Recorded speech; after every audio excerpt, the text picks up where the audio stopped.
11वां नंद। वह सोम शर्मा अति दुख से पीड़ा युक्त मरण को प्राप्त कर घोर अंधकार से संयुक्त महातम नामक सप्तम नरक में उत्पन्न हुआ। वहां भूमि का स्पर्श होते ही उसे ऐसा कष्ट हुआ जैसे करोड़ों सर्पों ने एक साथ ही उसे डस लिया हो। उचित ही है, पापी घोर दुखों को भोगता है। उस नरक की मिट्टी इतनी दुर्गंधित थी कि उसकी दुर्गंध से मध्य लोक के 4 कोस तक के जीव मृत्यु को प्राप्त हो जाएं। उस नरक में वह नारकी अत्यंत मलिन भाव वाला, उत्कृष्ट कृष्ण लेशा से युक्त और अशुभ था। नरक में जिस प्रकार का दुख जीव प्राप्त करता है वह अन्य गतियों में शक्य नहीं है। अन्य नारकी उसके पारे के समान शरीर का बार बार घात करते थे, बार बार खंडित करते थे, किंतु नरक में अकाल मृत्यु नहीं होती। उसे तीव्र क्षुधा की वेदना होती थी, मानो तीनों लोकों में विद्यमान संपूर्ण अन्न को ही खा ले, किंतु वह एक भी कण अन्न का प्राप्त नहीं करता। वह दुर्गंधित मिट्टी का ही भक्षण करता था। तृषा की पीड़ा से उसे ऐसा प्रतिभासित होता था मानो वह असंख्यात सागरों का जल ही पी ले, किंतु वहां नारकी जल की एक बूंद मात्र भी प्राप्त नहीं कर पाता था। अहो, नरक में नारकी जीव पुनः पुनः पूर्व भवों का स्मरण कर परस्पर में विक्रिया से निर्मित शस्त्रों के द्वारा एक दूसरे को काटते हैं, छेदते हैं, कड़ाही में उबालते हैं, पेलते हैं, झगड़ते हैं, उल्टा लटकाकर ताड़ित करते हैं। पुनः वहां से कष्ट से निकलकर तड़फड़ाते हुए, घबराते हुए सेमर वृक्ष की छाया में भाग जाते हैं, किंतु वहां उसके गिरते हुए पत्ते तलवार के समान उसका घात करने लगते हैं।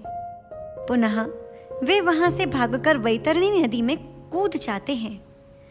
वह नदी भी क्रमिकुलों के समूहों से भरी एवं पीव रक्त आदि से परिपूरित होती है।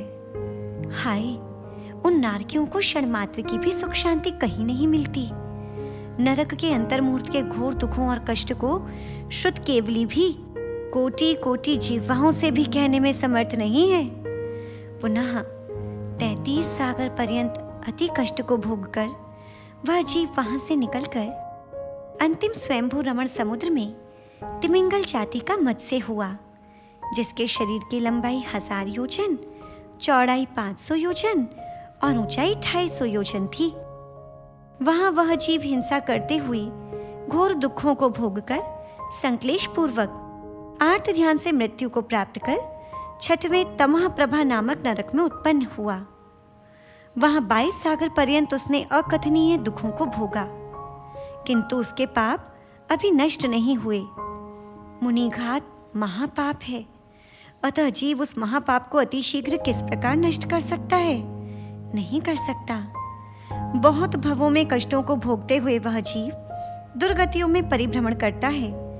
मुनि निंदा के फल से जीव रोगी, दुर्भग, विकलांग और दरिद्र होता है।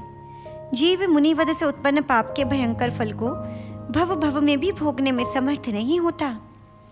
पुनः नरक से निकलकर वह जीव शेष पाप से दुष्ट और क्रूर सिंह हुआ। वह रौद्र ध्यान पूर्वक बहुत जीवों का घात करके अपना पेट भरता था।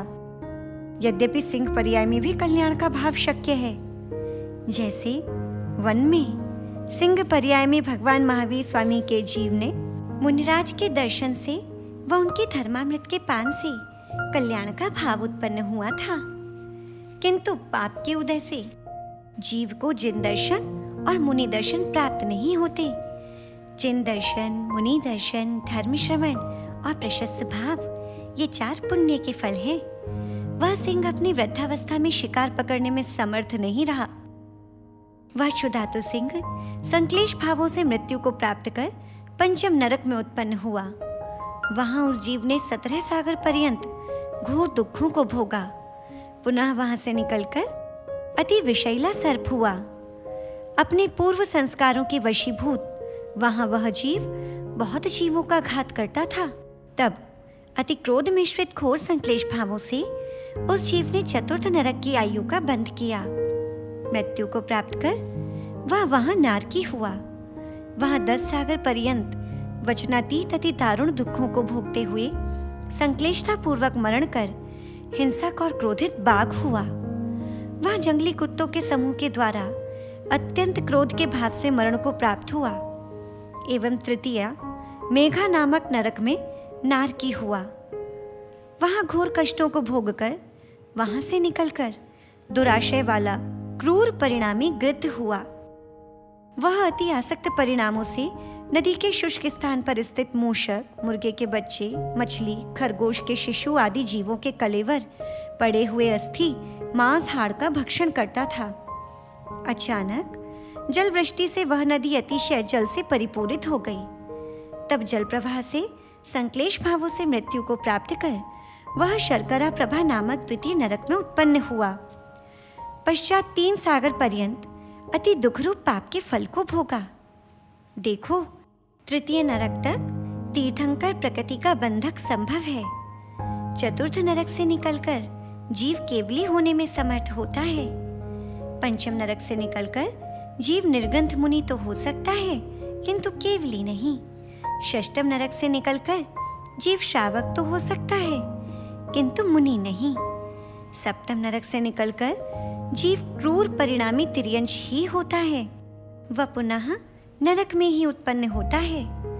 उधर वह पूतिगंध का जीव दूसरे नरक की आयु को पूर्ण कर बगुला पक्षी हुआ। वहां वह छलपूर्वक मछली आदि का भक्षण करता था, अतः उसने घोर पाप अर्जित किया। एक बार कटफोड़ा ने अपनी चोंच से उसकी आंखें फोड़ दी। अंधा होने से किसी समय वह कीचड़ में गिर गया। वह कांटे से उसके घाव हो गए। चींटी आदि कीटों ने उसका भक्षण किया। संक्लेश भावों से मृत्यु को प्राप्त कर वह पुनः नारकी हुआ। आर्त रौद्र ध्यान के कारण वह रत्नप्रभा नामक प्रथम नरक में उत्पन्न हुआ। वहां उसने 1 सागर पर्यंत 5 प्रकार के अर्थात भूमि, मौसम, मारकाट, भूख और प्यास जनित दुखों को भोगा। वहां से निकलकर यह तुम्हारा पूतिगंध नामक पुत्र हुआ है, जिसने नरक और तिर्यंशों के बहुत प्रकार के घोर दुखों को भोगा है। असुर कुमार देवों के विमानों को देखकर उसे अपनी दुखद नरकावस्था का जाति स्मरण हो गया। तुम्हारा यह पुत्र नरक के घोर दुखों को स्मरण करने में भी समर्थ नहीं है, अतः स्मरण मात्र से ही भयभीत होकर मूर्छित हो गया। इस प्रकार सर्व वृत्तांत को सुनकर पूतिगंध के आंखों से आंसू बहने लगे। वह केवली भगवान को पुनः पुनः नमस्कार कर अवरुद्ध कंठ से अस्पष्ट वचनों से उनकी स्तुति करता है। वह पूतिगंध अपनी निंदा करते हुए केवली जिनसे अतिशय विनय पूर्वक अपने पाप के क्षय का उपाय पूछता है। तब गणधर देव कहने लगे, अहो भव्य जीव, जिस प्रकार मल कभी मल को साफ नहीं करता, मल कीचड़ या रक्त के दाग को जल ही साफ करने में समर्थ है, उसी प्रकार पाप कर्म भी पाप कार्यों से नष्ट नहीं होते। पूर्व संचित पाप कर्म पुण्य कार्यों से ही नष्ट होते हैं।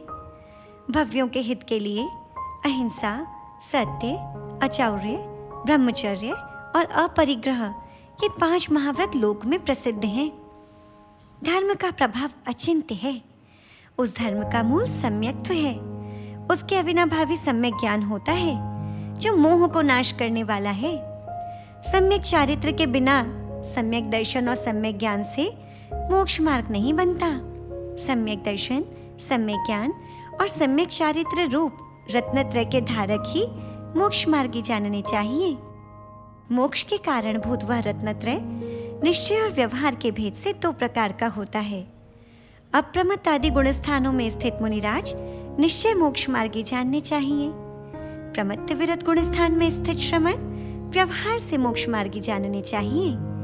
एवं गुणस्थान से अतीत जीव नियम से मोक्ष फल से सहित जानने चाहिए।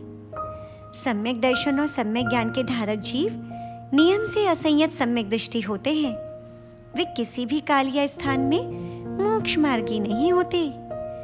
अविरत सम्यक दृष्टि नियम से मोक्ष मार्गी होंगे।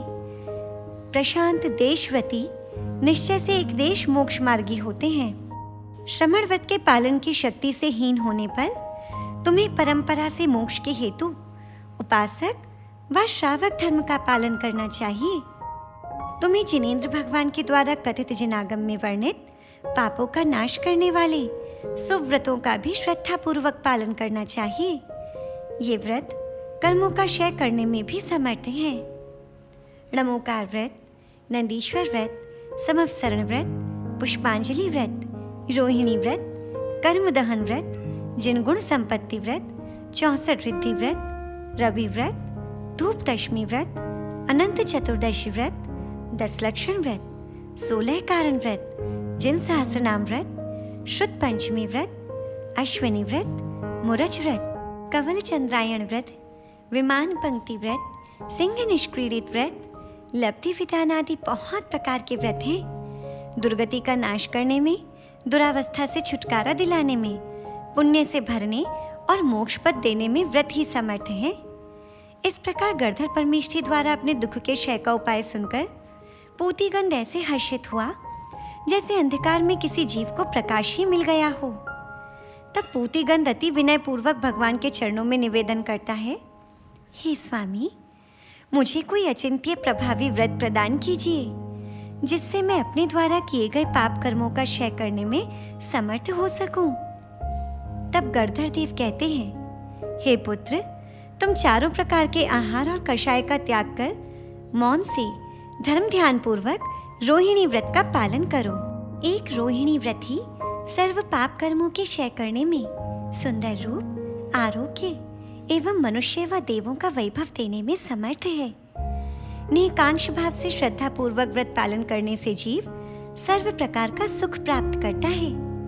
अधिक कहने से क्या, इस रोहिणी व्रत के पालन से जीव परम निर्वाण पद तक प्राप्त कर लेता है।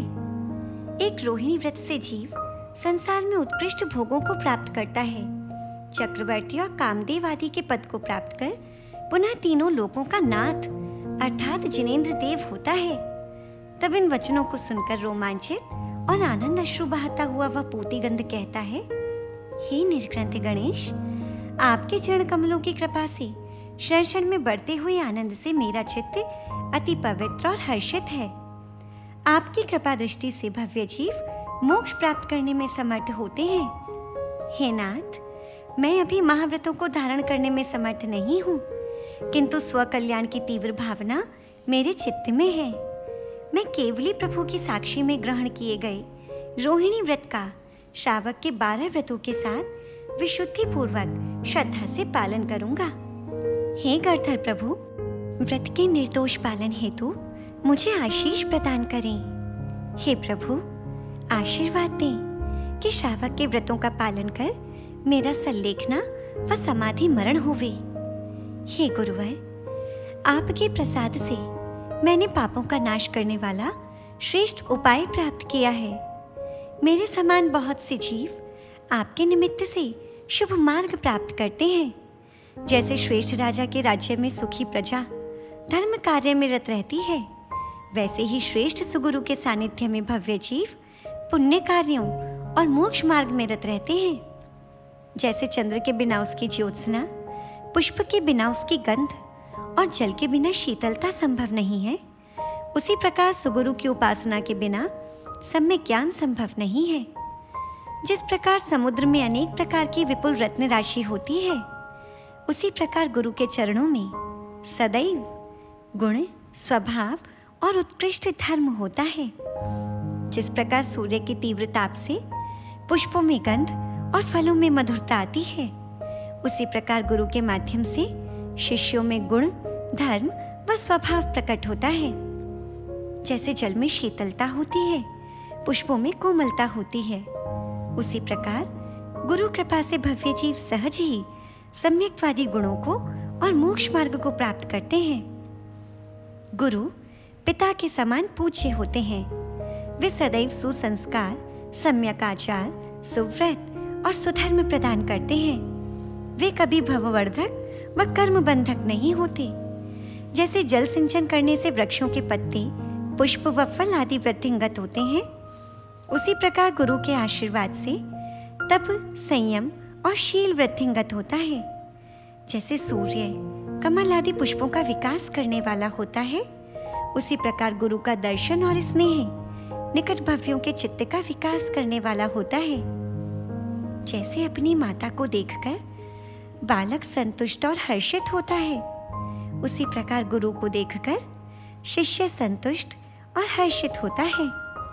गुरु सेवा से जीव ज्ञान, संयम और वैराग्य को प्राप्त करता है। जिस प्रकार सेना से राज्य, बाढ़ से खेत और दांतों से जीवा सुरक्षित होती है, उसी प्रकार गुरु से तप, ज्ञान, ध्यान और संयम आदि गुण सुरक्षित होते हैं। निर्मल श्रद्धा पूर्वक गुरु के चरण कमलों में परोक्ष भक्ति, चिन्ह भक्ति और रोहिणी व्रत के प्रभाव से उस पूती गंध की देह सुगंधित हो गई। अहो, धर्म का प्रभाव देखो। तुम्हें भी श्रावक व्रत और रोहिणी व्रत का पालन करना चाहिए, और यदि शक्ति हो तो अपने कल्याण के लिए महाव्रतों का पालन करना चाहिए। उचित ही है। करुणा पूर्वक गुरु के वचन और विशुद्ध चित्त से प्रकट आशीष महान रूप से फलित होता है। गुरु के दर्शन पापों का नाश करने वाले होते हैं। रोहिणी व्रत के प्रभाव से उस पूती गंध की देह निरोगी और सुगंधित हो गई। वह कामदेव के समान अति सुंदर हो गया। तब वह सुगंधी वाहन के नाम से विख्यात हुआ। यह विस्मय देखकर बहुत से राजाओं ने अपनी पुत्रियों के परिणय का समाचार राजा सिंहसेन के पास भेजा। अनंतर सुयोग्य कन्याओं के साथ राजा सिंहसेन के पुत्र पूतीगंध अर्थात सुगंधी वाहन का विवाह अतिशय महोत्सव पूर्वक जिनाभिषेक, भक्ति और पूजा के साथ संपन्न हुआ। सुख पूर्वक बहुत काल व्यतीत हो गया। जब उसकी आयु 1 माह शेष रह गई, तब अपने विजय नामक पुत्र को राज्य देकर उसने सल्लेखना धारण की। अंत में सर्व आहार का परित्याग कर, कषायों को क्रश कर और 4 आराधनाओं की आराधना कर मध्यम समाधि मरण को प्राप्त किया। पुनः व्रत के प्रभाव से सुगंधी वाहन पूर्व संचित पापों का क्षय कर प्राण स्वर्ग में महर्तिक देव हुआ। वहां उपपाद शैया से खड़े होकर वह चिंतन करने लगा कि मैंने किस पुण्य, तप व व्रत से इस समृद्धि और विभूति को प्राप्त किया है। तब अवधि ज्ञान रूपी नेत्र से उसने जाना कि यह उसके द्वारा पाले गए श्रावक व्रत और विशेष रूप से श्रद्धा पूर्वक पाले गए रोहिणी व्रत का प्रभाव है। उसने जाना कि मैंने केवली प्रभु विमल मदन के पादमूल में रोहिणी व्रत और श्रावक व्रत ग्रहण किया था और अंत में हितकर सल्लेखना व्रत धारण किया था। गुरु कृपा का विचार कर परोक्ष में पुनः पुनः उनकी स्तुति कर गुरु चरणों में कृतज्ञ भाव से उसने नमस्कार किया। सच में सुगुरु की कृपा 3 लोक में सभी शुभ कार्यों की सिद्धि करने वाली होती है। गुरु कृपा सब पापों का नाश करती है और मनोवांछित फल प्रदान करती है। गुरु के प्रसाद से भव्य जीव बहुत गुणों का पुंज और विद्यावान होता है। गुरु कृपा से जीव कौन सा पुण्य फल प्राप्त नहीं करता। अहो, वह तो लोक में श्रेष्ठ अरिहंत पद को भी प्राप्त करता है। निर्ग्रंथ गुरु के स्नेह से शिष्यों के सभी मनोरथ पूर्ण होते हैं। पाप कर्मों का क्षय होता है एवं विद्या आदि नियम से वृद्धिंगत होते हैं। अनंतर उस देव का सम्मान, पूजा और प्रशंसा की गई एवं देवांगनाओं के द्वारा शुभ आसन दिया गया। वह देव उस समय 20 पक्ष में एक बार पुण्य वर्गणाओं से युक्त शुभ श्वासोच्छ्वास और 20,000 वर्ष में अमृताहार ग्रहण करता था। गुरु के उपकार को याद कर वह देव अपने परिवार सहित भक्ति पूर्वक जय जयकार करता हुआ विमल मदन केवली के पादमूल में पहुंचा। वह इस प्रकार स्तुति करने लगा, श्री केवली जिनको नमस्कार हो, नमस्कार हो, नमस्कार हो। परमानंद स्वरूप 3 लोक में चंद्रमा के समान अपने श्रेष्ठ गुरु की मैं स्तुति करता हूँ। मोह आदि सभी कर्मों के नाशक, भव्यों के मन के विकासक, आत्मगुणाकर, शत इंद्रों से पूजित देव श्री जिनेंद्र प्रभु को मैं नमस्कार करता हूँ। हे प्रभु, आपका दर्शन विघ्नों का हरण करने वाला है, रोग शोक और संताप हारक है। आपका दर्शन दुख है, संसार अवशोषक, सुख को करने वाला और अनंत गुणों का पोषक है। घातीय कर्मों के जेता, स्वयं बुद्ध, मोक्ष मार्ग के नेता, ज्ञान से 3 लोकों को प्रकाशित करने वाले, गुणों की राशि स्वरूप श्री जिनवर देव को मैं बार बार नमस्कार करता हूँ। अनंत चतुष्टय से युक्त, संसार में संतप्त चित्त वालों की शांति के लिए जल स्वरूप शाश्वत आत्म वैभव से युक्त, अंतरंग और बहिरंग लक्ष्मी से युक्त श्री अरिहंत स्वामी को मैं नमस्कार करता हूँ, जिन्होंने मोहनीय कर्म रूपी धूलि नष्ट कर संसार परिभ्रमण की जड़ को उखाड़कर फेंक दिया। शायिक सम्यक्त और शायिक चारित्र से युक्त वे जिनेंद्र प्रभु जयवंत हूँ, जिनके आत्मा रूपी गगन में पवित्र केवल ज्ञान रूपी सूर्य उदय को प्राप्त हुआ है। उन लोक आलोक को प्रकाशित करने वाले केवल ज्ञानी जिनेंद्र को मैं नमस्कार करता हूँ, जिन्होंने दर्शनावरणी कर्म का क्षय कर केवल दृष्टि प्राप्त की अनंत ज्ञान से युक्त हुए उन केवली प्रभु को भावों से नित्य नमस्कार करता हूँ। क्षीण मोह गुण स्थान में जिन्होंने द्वितीय शुक्ल ध्यान के द्वारा पंच अंतराय कर्म का नाश कर दिया एवं अनंत वीर्य को प्राप्त किया, उन प्रभु को मैं शुभ राग से नमस्कार करता हूँ। 63 प्रकृतियों का नाश कर जिन्होंने नव केवल लब्धियों को प्राप्त किया एवं गंध कुटी में सुशोभित हुए, उन्हें मैं शुद्ध मति से नमस्कार करता हूँ। छत्र, चंवर, भामंडल, दिव्य ध्वनि, सिंहासन, दुंदुभि, पुष्पवृष्टि और अशोक वृक्ष ये मनहारी और अतिशयकारी 8 प्रातिहार्य हैं। इन अष्ट प्रातिहार्यों से युक्त, अष्ट मंगल द्रव्यों से संयुक्त, अष्ट भूमि के पथिक श्री जिनेंद्र भगवान की अष्ट गुणों की प्राप्ति के लिए मैं वंदना करता हूँ। श्री प्रभु की वंदना कर उस देव ने उनका दिव्य ध्वनि रूप उपदेश सुना। पुनः प्रसन्न होता हुआ वह अपने स्थान को लौट गया। इस प्रकार परम पूज्य अभीक्षण ज्ञानोपयोगी आचार्य भगवान श्री वसुनंदी जी मुनिराज द्वारा विरचित अशोक रोहिणी चरित्र नामक प्राकृत महाकाव्य में मुनि घात के कुफल एवं व्रतों के सुफल को दिखाते हुए पूती गंध के पूर्व भवों का वर्णन करने वाला 11वां नंद पूर्ण हुआ।